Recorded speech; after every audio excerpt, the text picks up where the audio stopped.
Hey, it's me again, Eva, and I wake up ambitious people like you and dare them to be great. And today we're diving deep into a self-sabotage pattern that affects so many of us. People pleasing. You know, that feeling that you're constantly saying yes, even when on the inside you really feel it's a no, I don't want to do it. And still I say yes, but why? Or you feel that you're prioritizing everyone else's needs, even though you don't have 1 minute to just take a breather, to take a rest, but still you're doing it, even though you know you shouldn't. Well, or you actually should have that difficult conversation, but you really don't like conflict, so you just avoid it. It's all different ways that people do people pleasing. And if this resonates, then today you might learn something valuable for you, because in this video, we're going to look at how do you recognize whether you're a people pleaser or not. Secondly, what are the consequences of people pleasing? Not just for you, but also for the people around you. Because even though it sounds weird, if you do people pleasing, others suffer from this too. And then finally, the part that most people are probably waiting for: what can you do to stop people pleasing? What can you do to change your strategies in a way that it feels good to you? Because I know you don't want to be arrogant. I know you want to be a good person. I know you don't want to hurt people. However, your strategy, it has an expiration date and you're going to suffer from it. And if you suffer from it, others will suffer from it. So you could actually compare people pleasing a bit with acting like a chameleon. You continuously check and scan the room, scan the people to understand which colors you need to put on in order to make other people happy. And very often people start people pleasing because they have this desire that they want to be approved, or they have this big fear of feeling rejected, or a big fear for conflict.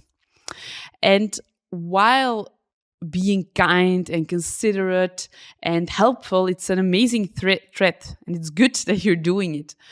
But people pleasing goes beyond that. And people pleasing is about consistently putting others people first. It's about consistently doing things you actually don't want because you believe you have to. People pleasing is about really being dependent on the approval of other people, about really believing that you are not important enough to put boundaries. And so if you do it, it's typically linked with feelings of loneliness or resentment or frustration. So if these are feelings that you often have in your day-to-day life, and you recognize some of the behaviors I just explained to you, you might do people pleasing. From my experience in coaching, I noticed that people do people pleasing because of two main drivers. You can do it because you want to be seen and accepted. And this type of people pleasing is the one where you figure out exactly what other people want from you in order for you to be part of the group. And then you adjust to it, obviously. Or second driver is you do it because you believe that others are more important than you. And in this second case, you will also adjust, but then rather because you don't want to hurt or burden others. Because you believe, I'm not allowed to take much space. I don't want to burden them. And it's interesting to understand from yourself from which driver you mostly do people pleasing. Because of course you have both within you, but it's interesting to understand, okay, what's the main reason? So let's take John. John is a successful executive.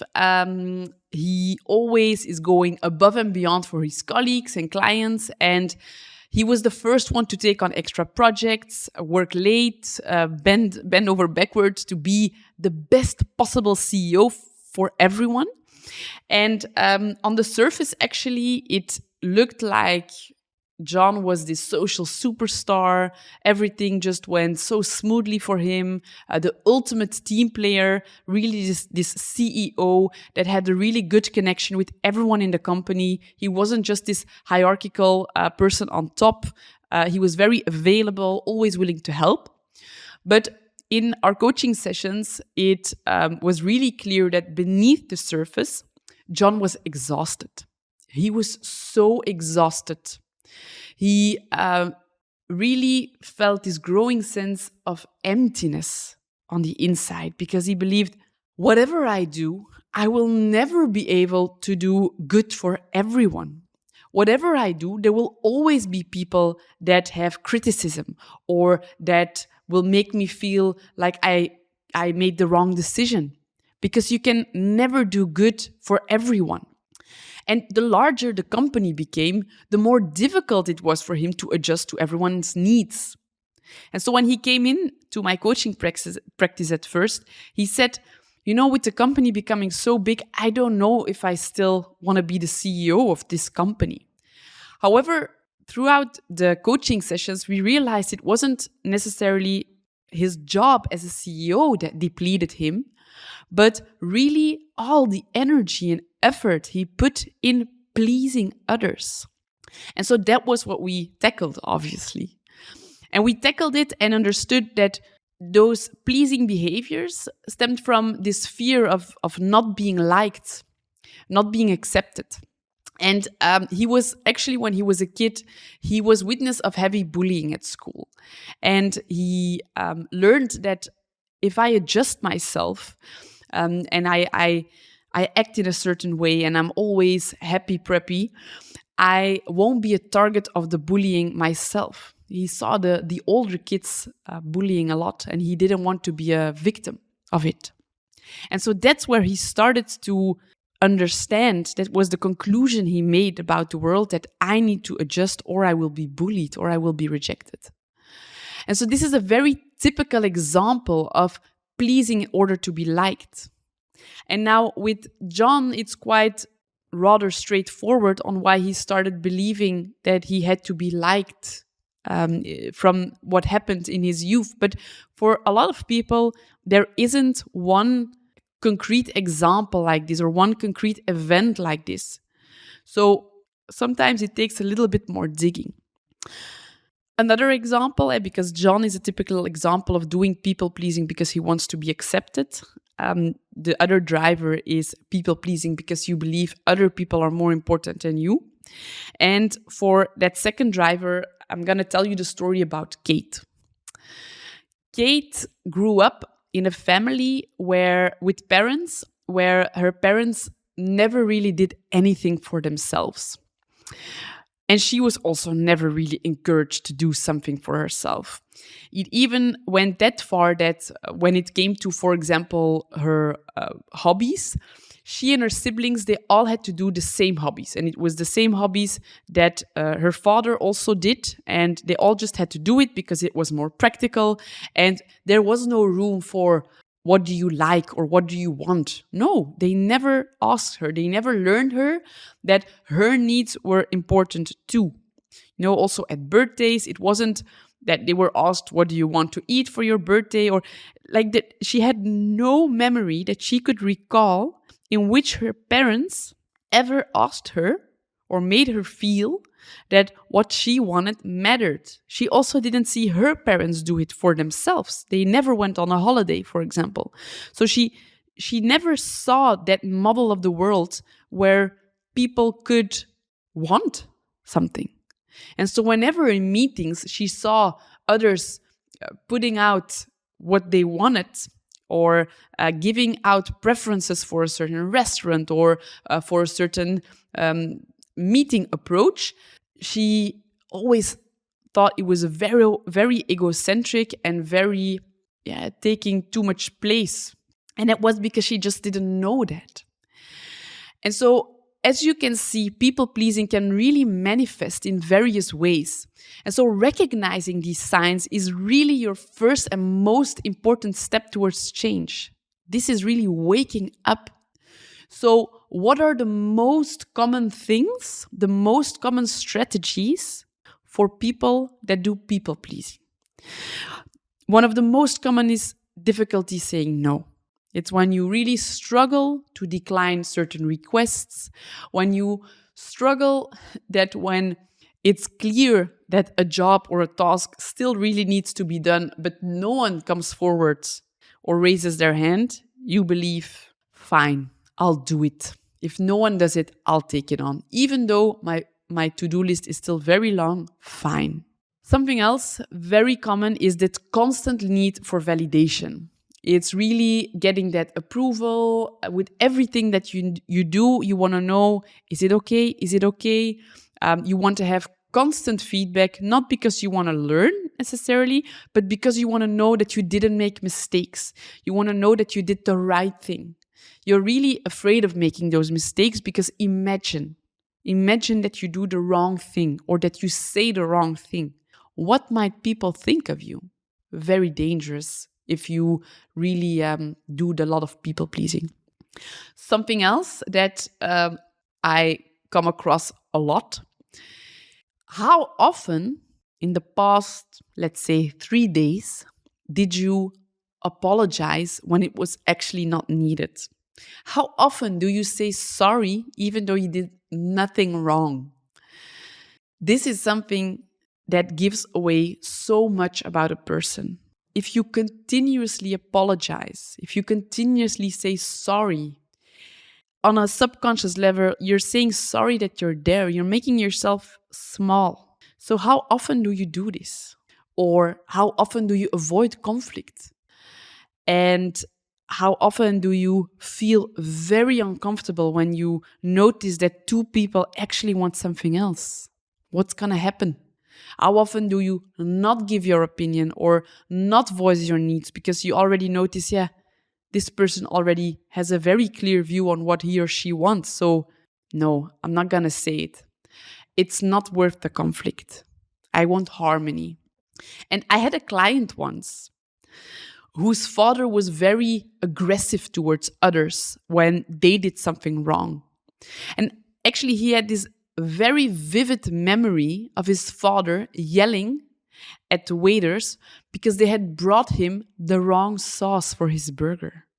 And when he talked about that memory, everything started itching again in his body. He felt so ashamed for his dad, even though at that age he was 7 and now he's 40. He felt so ashamed, and he concluded at that age, I never want to be like my dad. I never want to do that. So he started seeing conflict or seeing speaking up as equal to hurting others, because that's what he had seen at that restaurant. And so nearly 30 years later, he still didn't like to get into conflict because he didn't want to be like his dad. Luckily, in the coaching sessions, we were able to flip that and to correct that thinking error, not just in his logical mind, but that his entire body also believed it. And so how is your relationship to conflict, and where does it come from? Maybe your people-pleasing behavior rather is shown in the fact that you feel responsible for everyone else's emotions. You know, when you see that someone else has a problem or feels bad, and you see it as your responsibility to make them happy again or to take on the emotional burdens that they are carrying. And then, of course, when you do people-pleasing, you ignore your own needs because other people's needs are more important. And if people ask you about what you want or even give you a compliment, it makes you feel so uncomfortable. You probably also really downplay your accomplishments unless you want that approval time and time again to know that you're worth it. So as you see, people-pleasing can really show itself in many different ways. So be curious, wake up and understand how people-pleasing takes a role in your life. Because the consequences of people-pleasing are big. And I know you want to be a good person, you want to help, you want to be liked. It's really, really good. It's probably also why you don't say no and you avoid that conflict and you prioritize other people's needs. But I'm going to give you 5 new perspectives. And these 5 new perspectives show you why you're doing more harm than good when you people please. First of all, by overcommitting, you underdeliver because you can't do everything at once. So if you say yes to everything, you spread yourself too thin. So by saying yes all the time, you give yourself the perfect way to disappoint others. So don't overcommit. Secondly, if you neglect your own needs, you'll be exhausted. Think of John. John was continuously living up to the needs of everyone else in his company. He was exhausted. And the result of being exhausted was that he couldn't be there for others because he was running on an empty tank. He couldn't do his work, his job as a CEO anymore the way he was supposed to be, because he was always busy with adapting and doing what others wanted him to do rather than taking his role as this visionary, inspiring CEO that he started off as. Thirdly, if you don't set boundaries, you'll become resentful, and it starts on the inside. But more and more, people will see it on the outside because it needs to come out. And people don't like to hang out with a resentful you. So better to set these boundaries in a very kind, respectful way than just letting people step over it and giving them resentful looks or being passive-aggressive after a long time. And then when you always seek external validation, you really create the recipe for insecurity. So please don't let others carry the burden of always having to validate you.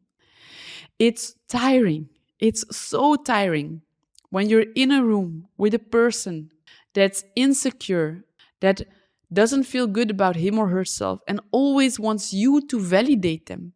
You can compare it with a child that is playing football or is doing gymnastics, and they're always asking you, look at me, am I the best? Did I do it well? And it's okay. I mean, the kid is learning. But when you always seek validations from others, this is what you're also doing to the other person. You're giving them this strange power, this strange feeling that it's up to them to validate you. So don't do it. And then finally, the 5th perspective, the 5th consequence. By not speaking up when you should, when you want to, you create confusion because you believe that you can hide it. But people are very sensitive and they will feel that something is off. So if you don't speak up, if you stay silent when actually you do want to say, very likely that your body language will speak for you, even though you don't want it. So you're forcing the others to read between the lines. You force them to understand what you actually want to say without you saying it. And it breaks the connection. It leaves people guessing.